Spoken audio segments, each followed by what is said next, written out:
শেষ পর্যন্ত আইসিসি বাধ্য হয়ে বাংলাদেশে টিম পাঠালো, বুঝিয়ে বাংলাদেশকে যেন ভারতে খেলতে পাঠানো যায়। আইসিসি হয়তোবা জানে না যে বাঙালি যে কথা বলছে তা থেকে এক চুলও লড়বে না।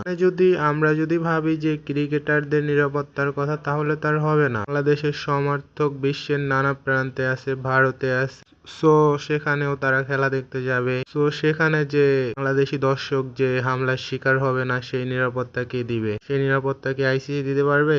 মনে হচ্ছে তো না। ভারত যেখানে নিজেই বলছে যে বাংলাদেশের জার্সি পরে খেলা দেখলে একটা ঝামেলা হতেই পারে, সেখানে আমার বোধগম্য হচ্ছে না আইসিসি কি করে বাংলাদেশকে ভারতে খেলার জন্য অনুরোধ করতে পারে। যাই হোক, আমার মনে হয় না এই কথায় বাংলাদেশ ক্রিকেট বোর্ড কোনো মতে রাজি হবে।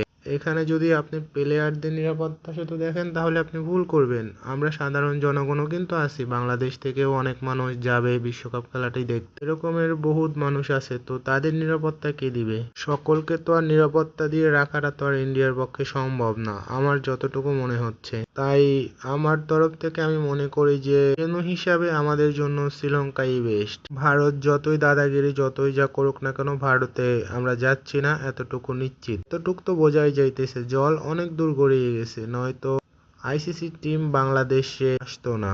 দেখা যাক শেষ পর্যন্ত কি রেজাল্ট আসে আর কি পরিস্থিতি হয়। আমাদের সাথে থাকুন, সময় সময় আপডেট দেওয়া হবে। আসসালামু আলাইকুম। এতক্ষণ সাথে থাকার জন্য আপনাদের সকল